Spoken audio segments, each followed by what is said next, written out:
Estamos agora com o nosso Conversas na Varanda. Nós vamos agora conversar com a Silvia Garcia, que é professora de yoga e de especialista em yoga e pilates. A gente já teve aqui a Geusa e a Yara falando de pilates, que elas têm estúdios de pilates, mas a Silvia, ela tem algo muito, ela faz uma mistura de yoga com pilates, e a gente vai falar dos dois aqui, mas antes eu quero que a Silvia saúde os nossos internautas, as pessoas que estão nos assistindo agora. Olá, boa tarde. Obrigada pela Jerusa, pelo convite. Muito bom estar aqui. Espero que eu possa esclarecer alguma coisa para vocês, né? E que vocês possam estar à vontade para perguntar o que vocês quiserem. Tá bom? Legal. Então, como é que você, eu queria primeiro saber como é que você pensou nessa mistura. Primeiro vamos falar de yoga. O que é yoga?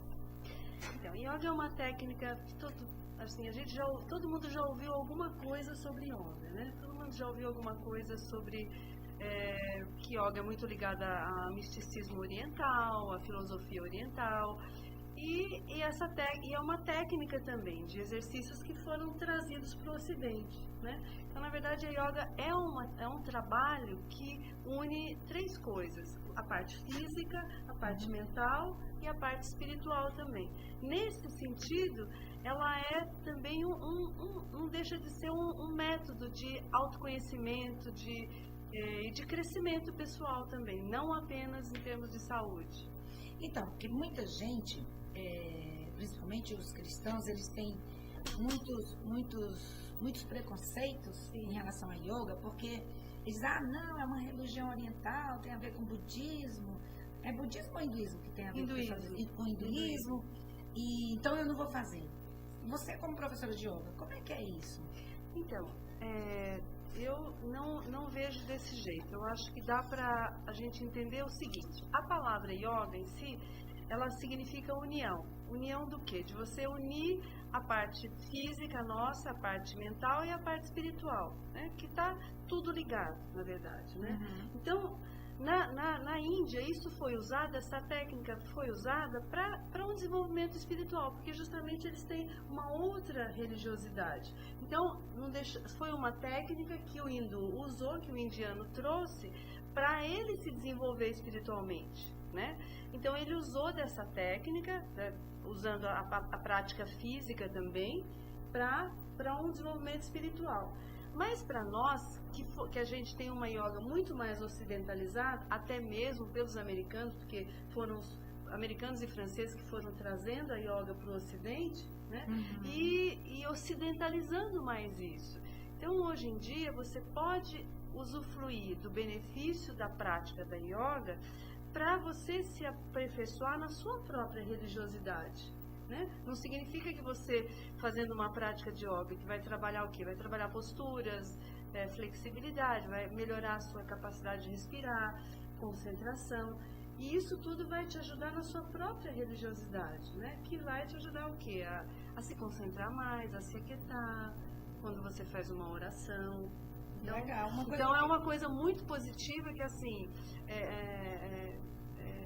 que facilita até mesmo você meditar, sei lá, quem faz uma meditação num versículo bíblico, ou quem vai fazer uma meditação num poema que diz muito ao coração. Se você fez um pouco de respiração antes, se o seu corpo está um pouco melhor, mais equilibrado, mais confortável, você vai se sentir muito melhor para fazer isso, e o resultado vai ser muito maior. Aliás, eu estou aqui viajando. Você me falando isso, de se concentrar, eu estou aqui viajando na maionese. Se eu estiver viajando, mas que a gente tem nós atendemos muitas pessoas que são hiperativas. Será que yoga não seria bom para um hiperativo, muito. Uma pessoa que não consegue parar no lugar? Sim, muito. Eu já trabalhei com crianças hiperativas. Eu já dei aula numa escola, numa escola Costa Braga, não sei se você já ouviu falar, mas eu dei aula para um grupo de crianças que estavam com problemas de aprendizagem, que eram super hiperativas, né? Eu fiz um trabalho muito diferenciado com eles, mas a gente tinha um momento de aquietar, de respirar, né? Usando outras técnicas, algumas brincadeiras, e assim, isso foi extremamente positivo para eles, assim, diminui bastante. E assim, adultos também, né? Que às vezes falam assim, ai, mas vou fazer yoga, é tão parado, não sei o que, eu não vou aguentar.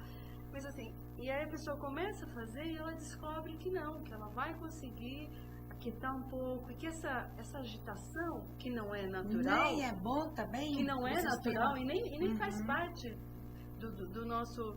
Não faz parte intrínseca do ser, né? Você tem um equilíbrio interior que ele é abalado aí no decorrer da nossa vida, né? E a yoga, ela busca recuperar isso, recuperar esse equilíbrio. Legal. Recuperar essa estabilidade. Uma coisa que eu queria te perguntar, porque você falou aí daquelas posições, não é difícil fazer aquelas posturas, fazer aquele, geralmente planta bananeira, sei lá o quê, como é que chama aquela que você fica assim? Shishasana. Isso. Essas palavras, gente, são todas em sânscrito, tá? Aí, ocidentalizando, o americano traduziu por parada de cabeça, o pouso sobre a cabeça. Tá? Não são difíceis essas posturas de yoga? Tem várias posturas que são bem difíceis,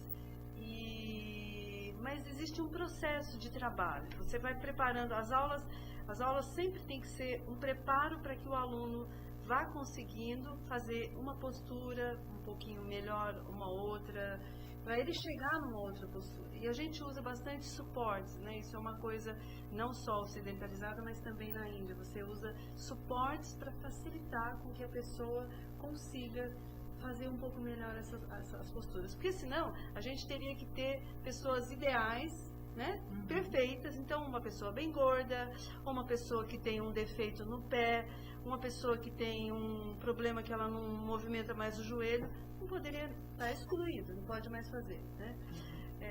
Tem um mestre da Índia, muito sábio, que trabalhou muito com yoga, com alinhamento postural, e ele diz assim, que a yoga tem que servir a todas as pessoas, até uma pessoa que, por exemplo, não tivesse uma perna. Inclusive isso daí, bom, é outra coisa, mas assim, isso vai de encontro com o que o Pilates também pensou, né? Uma técnica que servisse para qualquer pessoa, uma pessoa que também não tivesse uma mão, não tivesse um braço, tivesse um problema mais... Se você quiser, Silvia, pode agora começar a falar do Pilates e como é que você fez essa junção de yoga com Pilates, que inclusive parece que é Yogilates, né? Isso. Como é que é isso? Explica para o nosso pessoal. Tá, então, assim, o Pilates em si é uma técnica que foi desenvolvida por Joseph Pilates, mais ou menos no início do século XX, né? Ele era um menino doente, um alemão doente, com problema de broncopneumonia e tal, e ele foi impedido de fazer atividade física na escola.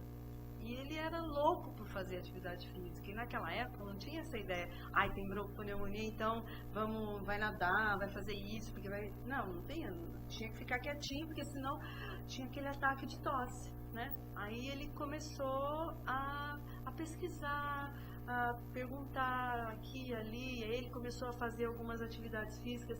Ele se baseou um pouco nos fisiculturistas da época, né? E acabou desenvolvendo um método super interessante de fortalecimento da musculatura, né? Fortalecimento grande de tônus e de controle mesmo dos movimentos, que exige bastante consciência mesmo das pessoas, né? Você tem que estar muito consciente para você trabalhar cada movimento com bastante controle, né? E a base do trabalho de Pilates é o centro do corpo. Ele diz, então, que você tem um centro no seu corpo, que ele chama de powerhouse, ou casa poderosa, né? Que está incluso a região de abdômen, de costa e de pelvis, né? De assoalho pélvico. Esse retângulo que a gente tem aqui. Mas ele diz que se você tem essa região fortalecida e planificada, você consegue fazer todos os outros movimentos melhor, qualquer outra coisa, né? Balé, dança, corrida. Então, futebol, qualquer outra coisa você consegue. Então ele te dá um fundamento, né, para você conseguir fazer melhor as outras atividades físicas, né? E pessoas que têm hérnia de disco, dor no joelho, essas coisas, pode fazer? Pode sim, com cuidado. É que nem a história da yoga, né? Yoga também, a gente não vai chegar uma pessoa que tem hérnia de disco na região lombar, por exemplo, ou na cervical, não vou colocar uma pessoa dessa fazendo um pouso na cabeça. É impossível. Aliás, é uma postura que depois de um bom tempo que as pessoas vão fazer. Mas assim...